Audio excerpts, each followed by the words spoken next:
as many as 7 times? And Jesus said to him, I do not say to you 7 times, but 70 times 7. Therefore, the kingdom of heaven may be compared to a king who wished to settle accounts with his servants. When he began to settle, one was brought to him who owed him 10,000 talents. And since he could not pay, his master ordered him to be sold with his wife and children and all that he had, and payment to be made. So the servant fell on his knees, imploring him, Have patience with me, and I will pay you everything.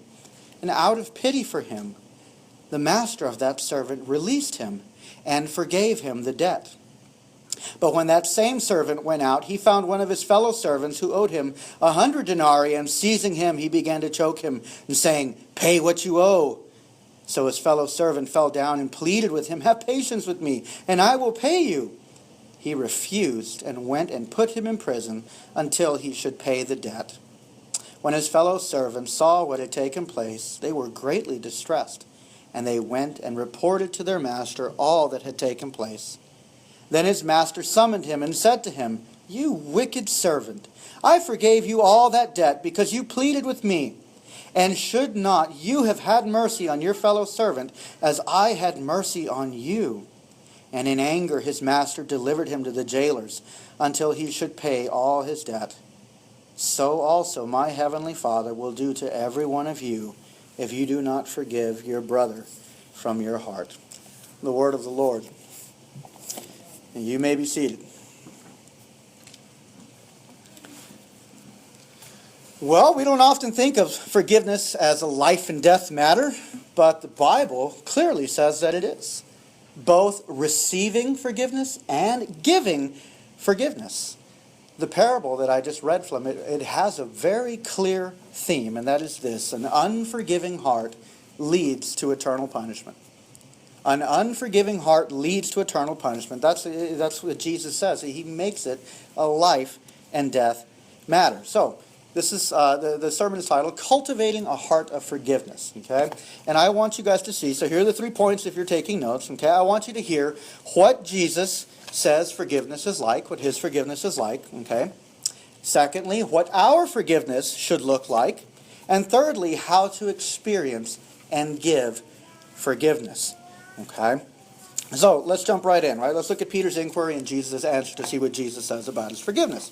Peter says, Lord, how often will my brother sin against me, and I forgive him?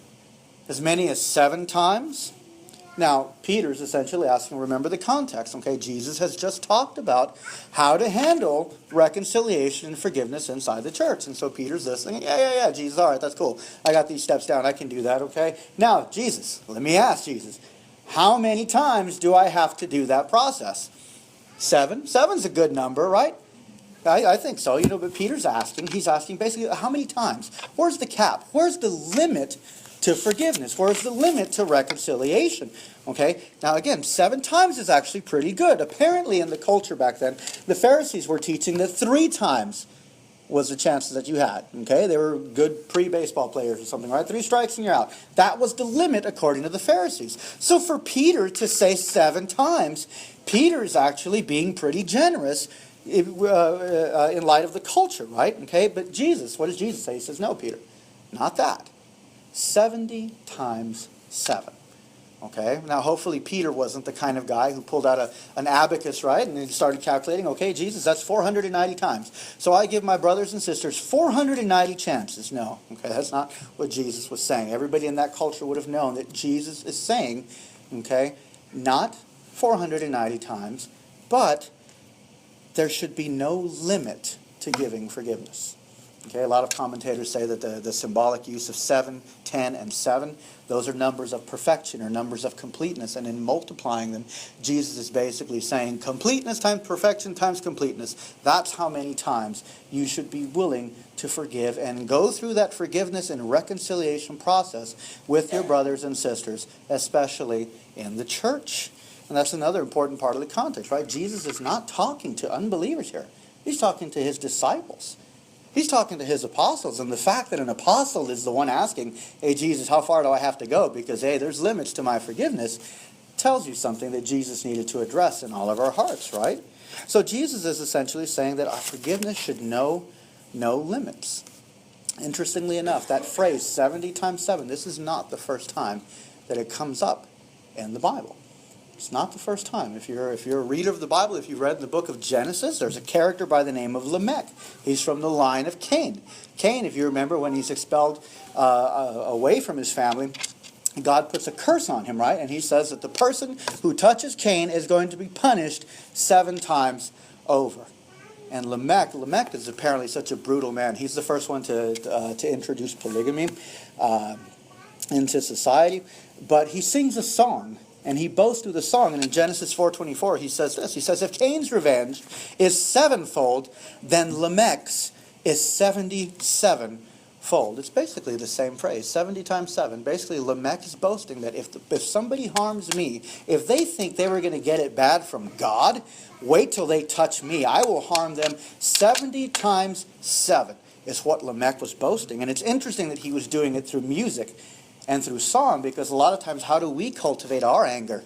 Let me go find the right Johnny Cash song, right? Let me go find the right hard rock song. Let me go find the right gangster rap song to facilitate and to boost my anger. Lamech he's boasting through music that there's no end to his vengeance. And so it's interesting when Jesus uses this phrase, when he's saying, no, forgive 70 times 7, I think what Jesus is doing is he's undoing the curse that Lamech basically put on the entire, on all of humanity. Because we all have that same thirst for revenge that Lamech has. We have that exact same impulse. And Jesus is saying, no, that needs to be undone. We need to turn that the other way. When somebody wrongs us, right, when they snitch, when they catch us, when they harm us physically or emotionally or psychologically, we usually make it our life quest to get them back. Think about how that happens, right? I mean, when you're growing up and your parents did something to you, or they made you do things that you didn't want to do, how do we take revenge? We say, I'm never going to be like my parents. And through our whole life, we take revenge on our parents by not wanting to be like our parents. What about lost love, right? When people break our hearts, what do? We clam up and we hurt everybody else's heart by basically saying, I'll never let anyone into my heart again. And we take revenge that way. Abusers, they were abused. That's how they take revenge. They take it out on the rest of the world. They make everybody else know their pain. That is the quest for revenge. You guys have read it or you've seen it. The movie or the book, Unbroken. Louis Zamperini, right? He's an Olympic runner. If you haven't seen it or read it, it's read the book first, right? Okay. But Louis Zamperini, he's an Olympic runner. He signs up into the military, and he's a bomber. He's on, I believe, he's a B-24 bomber. He's the dude who looks down the scope and tells people when to drop the bombs. He's apparently pretty good at it. But they're flying over a mission over the Pacific. They're looking for a lost aircraft.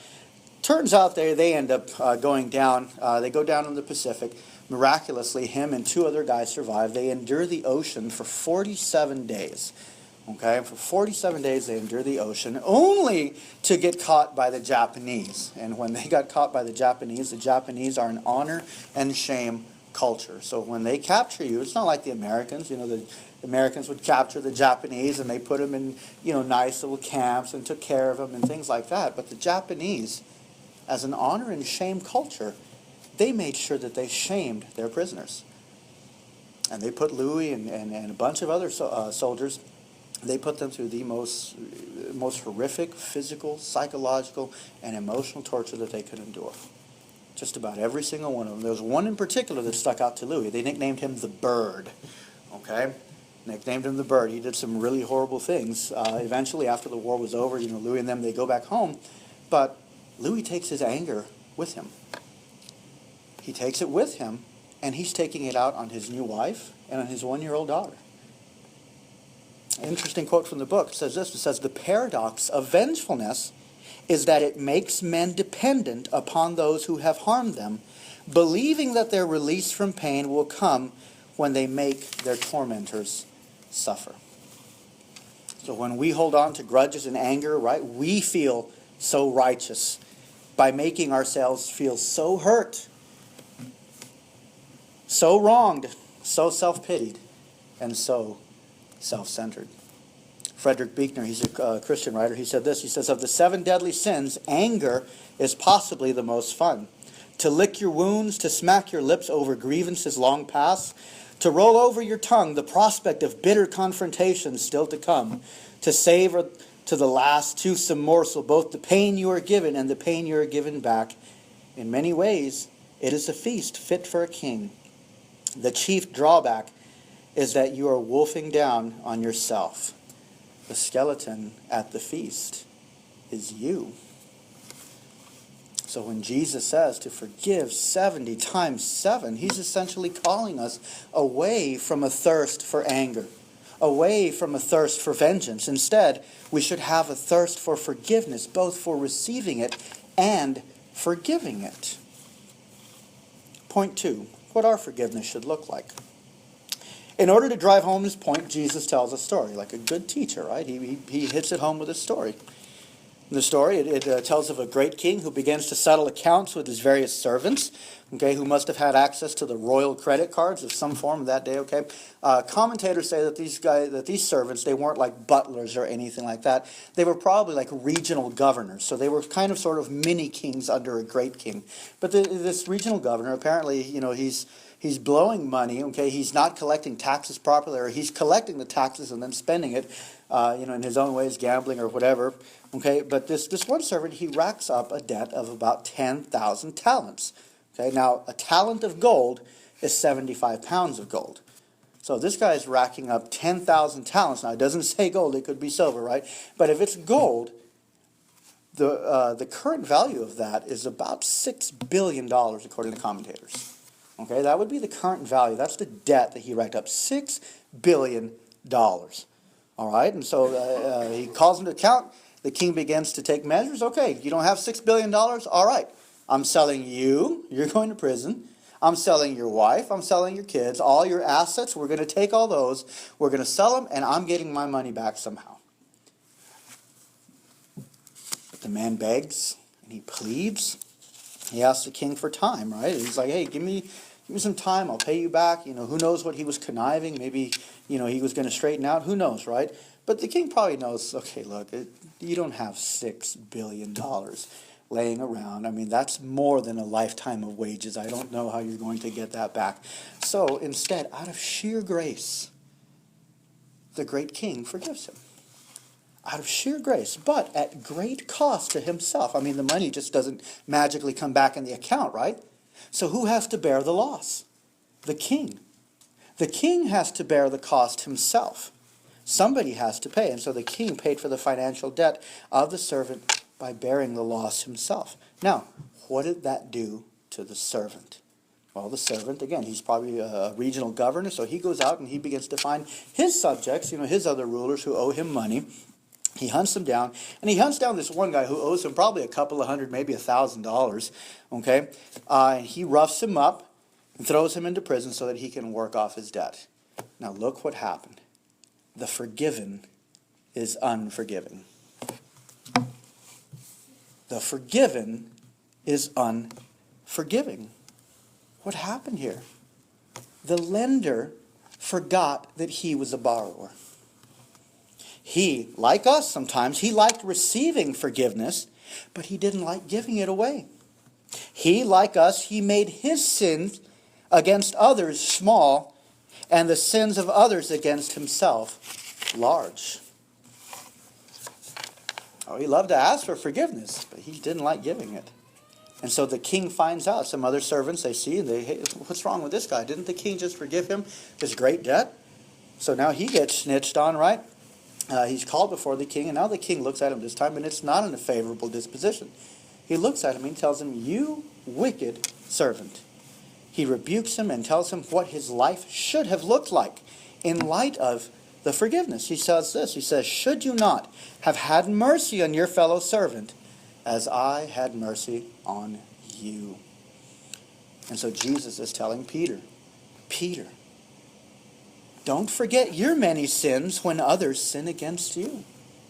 Peter, don't forget that if you have been forgiven of your many sins, then you must also forgive those who sin against you. Now, how do we experience this forgiveness? How do we give it away? Jesus ends the story with a threat, right? The great king gives the wicked servant to the jailers, he must pay, and then Jesus says, so also my heavenly Father will do to every one of you if you do not forgive your brother from your heart. But here's the cycle, right? If we don't forgive, we're not forgiven, but if we're not forgiven, we can't forgive. They both have to feed off on each other. So, how do we find forgiveness? How do we find forgiveness, especially first, from the only debt that will cast us into the greater prison of God's wrath? So let's talk about our forgiveness. How do we find that? One, you need to see your debt before God. You need to see your debt before God. We need to see that we owe God everything. That we have misused His money. That we've misused His resources. That we are the wicked servants. A lot of times it's easy for us to read that story, the parable, the story, and read ourselves outside of the story and look on and have the wicked servant's getting what he deserved, forgetting that we're that wicked servant. We need to see that. We need to see our own selfishness. We need to see our own sin. We need to see that we all owe God an amount that we cannot pay. And if you don't think you do, just read the law, right? Read the 10 Commandments. Let's start off with number 1. Has anybody had any other gods? Yeah, anytime we've sinned, we put something else in the place of God so that we can obey that instead of God. So Martin Luther said, and let's reduce them down, right? Has any of us loved God with our whole heart, mind, soul, being, strength, with everything? I don't think we have. I think we've all failed in that respect.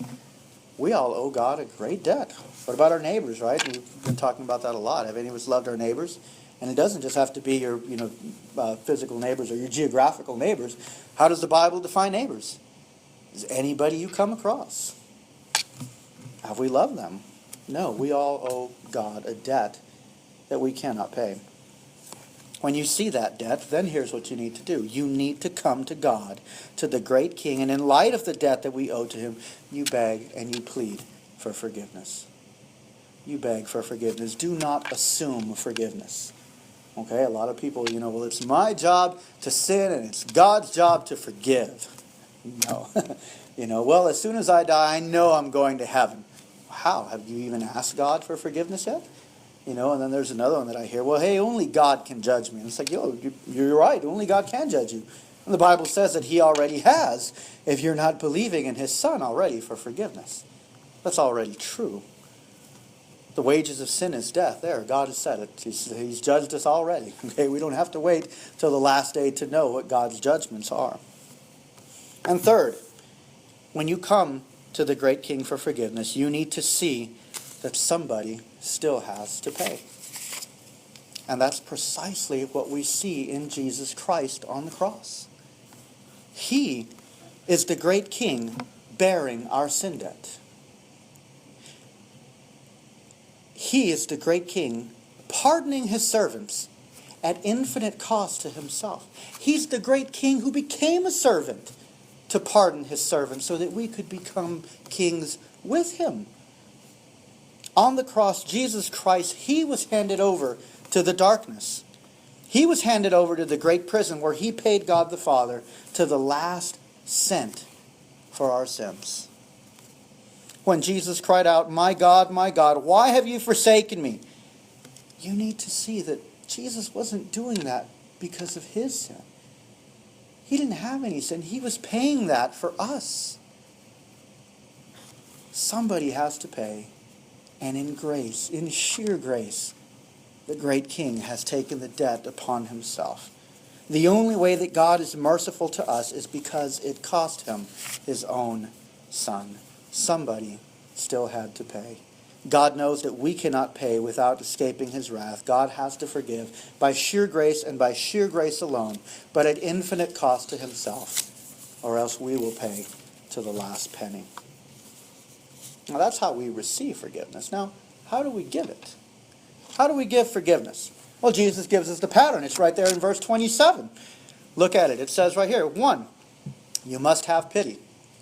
It says, and out of pity for him, the great King looked at the servant. Out of pity for him. What does it mean to have pity? Well, one definition in the dictionary says that pity is the humane quality of understanding the suffering of others and wanting to do something about it. As a verb, it means to share in the suffering of others. It means to have your heart go out to the other person. It means to identify with the person, to feel what they feel, to put yourself in their shoes. It is the deliberate looking at a person and seeing how much you have in common. Now, our natural reaction, right, when we're hurt, when we're offended, right, when people do things to us, it's to accentuate and to magnify the differences that we have with those people who have offended or wronged us. Pity is hard work. To identify with others and to see how we're the same is hard work. We usually remain bitter and hurt by caricaturing people, right? That's one way to do it. Or we reduce them down to their sin. That's one way to do it, right? Let me give you some examples, right? How we turn people, in a sense, into a one-dimensional person, okay? That guy's just a liar. Don't believe anything that he says because he's a liar. And whatever he says, therefore, it's a lie.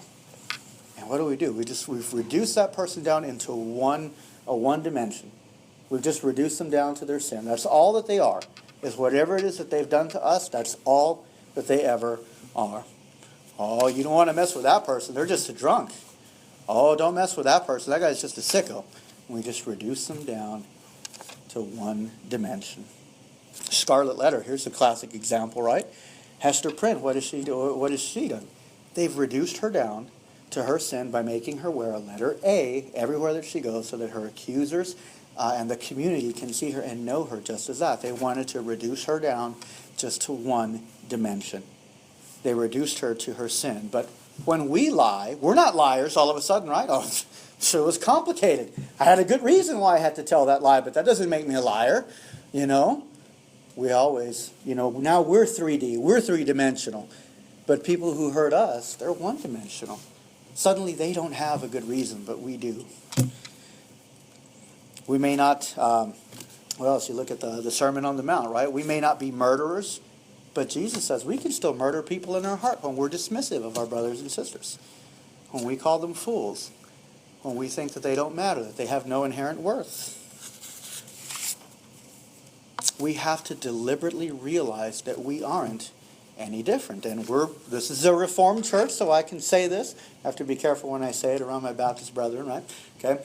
But as Calvinists, we believe in a doctrine called total depravity. We believe that means that the same sinful nature that is in everybody else is also in us. And that makes us capable of the most wicked sins as anybody out there, right? A murderer? Me? Never. I'd never do that. Homosexual? I would never be that. The Bible says you could be. It says you could be. Doesn't it say it in Romans 1? God gave them over. That's all that God has to do, is give us over to our own resources. And we're capable of anything. We're capable of the most serious wickedness. If you do not believe that about yourself, that you're capable of the same hurts that people do to you, of the same sins that people commit, if we don't believe that about ourselves, we're never going to find pity in our hearts. We'll never find it. We'll never be able to identify. Miroslav Volf, this is from his book, Exclusion and Embrace, he says this. He says, "Forgiveness flounders because I exclude the enemy from the community of humans, even as I exclude myself from the community of sinners." See how that happens, right? We just dehumanize the one who's offended us, who's hurt us, whatever they've done. We dehumanize them, and we remove ourselves from that table. Second thing, right there in verse 27, he released and forgave him the debt. Now, this is at the heart of what it means to forgive somebody. To release and cancel the debt. Remember, somebody has to pay, right? In order to forgive the debt to the servant, it cost the king the debt of the servant, and the king could only let the servant go at great cost to himself. Remember that God could only forgive us our sin At infinite cost to himself, Jesus bore the debt that we all owed. That is the only way God lets anybody out of his wrath. In the like manner, when we forgive, we must absorb the debt. We must absorb the pain at cost to ourselves. I mean, suppose someone, this is a, somewhat small example, right? But suppose somebody comes over to your house for dinner, okay, and you break out your best china. It's been in the family for who knows how many hundreds of years, right? And they drop it, and they break it. Well, you've got a couple of options, right? Hey, you need to pay for that. That costs a lot of money. It's been in the family for who knows how many generations. My grandma's grandma gave us that, and all that kind of stuff. Or, you could basically absorb the cost, bear the pain in the sense of the loss, and forgive the person. It's kind of how it goes. When people hurt us, you have those choices. You either dish it back, or you can absorb it at cost to yourself. Forgiving can be painful. It can be painful to ourselves as we bear the pain caused to us rather than retaliating it back. And this is just a small example of a plate. I mean, I'm sure people here have deeper pains, and we can think of deeper hurts and deeper ways that people have hurt us. I mean, this doesn't even get into aspects of crime yet. What if people who've taken property? What if people who've taken, lives of people that we know? It's the same principle. You have to bear the pain if you're going to forgive. And you have to let them go. You have to let them go.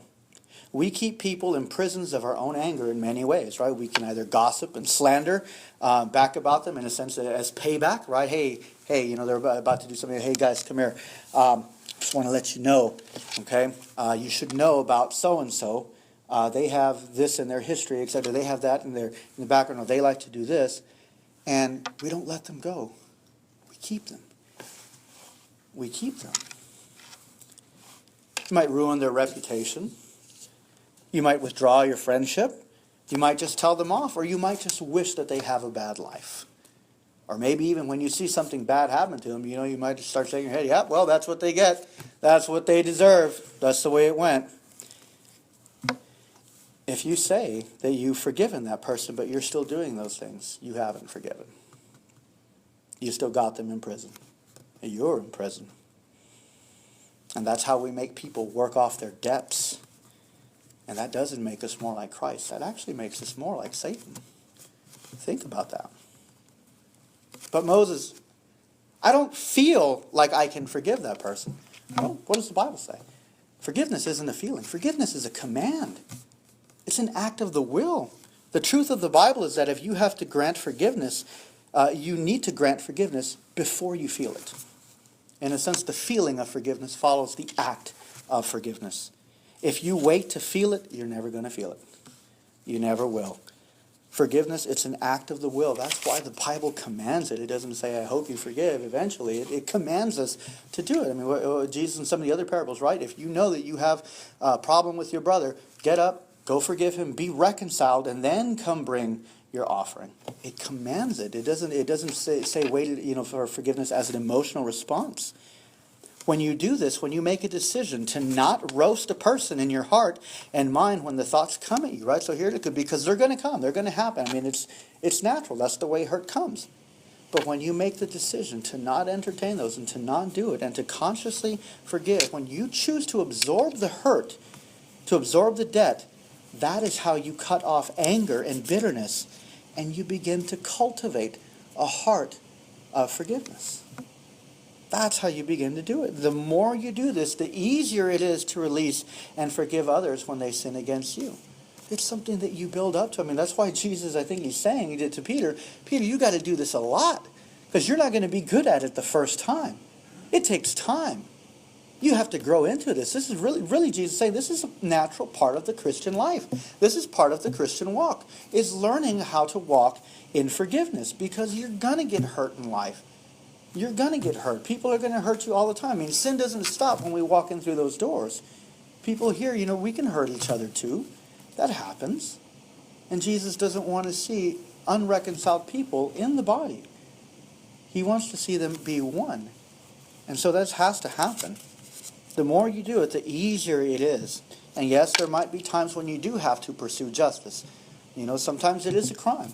But even in pursuing justice, you should grant forgiveness first before pursuing justice. If not, you're just cultivating vengeance. Think about that. Okay?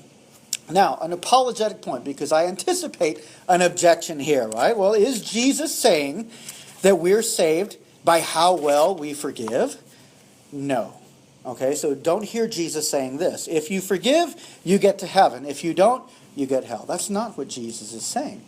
What Jesus is saying is this. He's saying, if you don't forgive, it's a sign that you have never really opened your heart to the grace of God. It's a sign that you've never really opened your heart to the grace of God.